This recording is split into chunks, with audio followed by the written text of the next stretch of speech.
अस्सलामु अलैकुम दोस्तों, कैसे हैं आप लोग। उम्मीद करते हैं कि आप हम लोग खैरियत से होंगे। दोस्तों आज की वीडियो में हम कुवैत की कुछ बड़ी और इंपॉर्टेंट जो अपडेट आ रही है आप लोगों के साथ शेयर करने वाले। अगर आप कुवैत में रहते हैं, कुवैत के हालात वाक़यात से वाक़फ़ रहना चाहते हैं तो इस वीडियो को आप से लेकर आखिर तक जरूर देखें। सबसे पहली खबर आप लोगों के साथ शेयर कर दें कि अगर आपके पास एटीएम कार्ड है तो आपको काफ़ी ज़्यादा सावधान रहने की ज़रूरत है, क्योंकि अभी बहुत सारे लोगों के मोबाइल पर ये एसएमएस आता है कि आपका जो एटीएम कार्ड है वो ब्लॉक हो चुका है, उसको अपडेट करा लीजिए ताकि जो ब्लॉक हुआ आपका एटीएम कार्ड है वो दोबारा से काम करना शुरू कर दे। तो आप इस तरह के चक्कर में, इस तरह के लोगों के चक्कर में बिल्कुल भी ना आए, क्योंकि ये एक नया तरीका जो है वो अपनाया गया। हालांकि तरीका पुराना है, लेकिन एक बार फिर से इस तरीके से लोगों को जो है वो बेवकूफ़ बनाने की कोशिश की जा रही है ताकि जो भोले वाले लोग हैं वो इनके झांसे में आ सके और ये तमाम लोग भोले वाले लोगों को जो है वो लूट सकें। तो अगर आपके पास एटीएम कार्ड है और या बैंक अकाउंट है, आपके पास किसी तरह कोई भी एसएमएस आता है कि आपका एटीएम कार्ड ब्लॉक हो चुका है या बैंक अकाउंट बंद हो चुका है,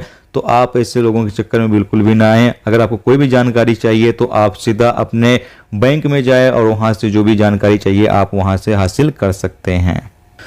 इसके साथ एक अपडेट ये है कि कुवैत एमओआई की तरफ से आज फरवानिया में एक अभियान चलाया गया, जिसके नतीजे में रेसिडेंट्स की खिलाफ वर्जी करने वालों की गिरफ्तारी हुई और ट्रैफिक के रूल्स रेगुलेशंस जो तोड़ते हैं या फिर जिनका ड्राइविंग लाइसेंस समाप्त हो चुका था या जिनका ड्राइविंग लाइसेंस जिनके पास नहीं था, ऐसे तमाम लोगों को भी गिरफ्तार किया गया। जैसे कि आप सामने स्क्रीन पर जो इमेज है वो देख सकते हैं। अगली अपडेट ये है कि कुवैत एमओआई की टीम ने 25 अलग अलग देशों के गैर मुल्कियों को गिरफ्तार किया है जो कि कुवैत के अंदर धंधा कर रही थी। इसमें लेडीज और मर्द दोनों ही शामिल थे। ये तमाम लोग कुवैत के अंदर गलत काम कर रहे थे, धंधा कर रहे थे, जिसकी वजह से इन लोगों को गिरफ्तार कर लिया गया है।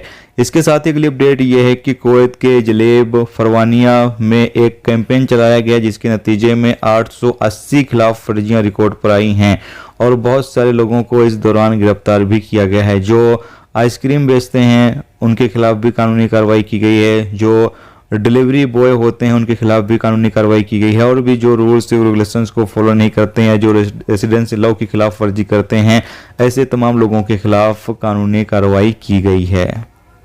इसके साथ अगली अपडेट यह है कि कुवैत और जीसीसी देशों ने यानी गल्फ देशों ने जो नेटफ्लिप एक वेबसाइट है, यहाँ पर जो ऐसी वीडियो हैं जो बेहुदा वीडियो हैं उसको रिमूव करने के लिए कहा गया है। यानी कि इस वेबसाइट पर जितनी भी इस टाइप की यानी गंदी टाइप की वीडियो हैं उन तमाम वीडियो को रिमूव करने के लिए कहा गया है। इसके साथ ही आपको बता दें कि कुवैत के दुकानों का भी इन दिनों काफ़ी ज़्यादा दौरा बलदिया की जो टीम है वो कर रही है। जो भी दुकानदार रूल्स रेगुलेशंस की खिलाफ वर्जी कर रहे हैं, ऐसे दुकानदारों के खिलाफ लगातार कानूनी कार्रवाई भी की जा रही है। दोस्तों ये थी आज की कुवैत की कुछ जरूरी खबरें। दोस्तों ये थी आज की कुवैत की कुछ जरूरी अपडेट जो आप लोगों के साथ शेयर कर दी गई। तो उम्मीद करता हूँ ये वीडियो, ये जानकारी आपको अच्छी लगी है तो प्लीज़ वीडियो को लाइक और शेयर जरूर कर दें। चैनल पर नए हो तो चैनल को भी सब्सक्राइब जरूर कर लें, क्योंकि यहाँ पर आपको कुवैत के हवाले से जो भी ताज़ा तरीन अपडेट, ताज़ा तरीन जानकारी होगी वो देखने को मिलती रहेगी। वीडियो देखने का तो बहुत बहुत शुक्रिया। मिलते हैं नेक्स्ट टॉपिक के साथ। तरह अपना ख्याल रखिए। खुदा हाफिज़।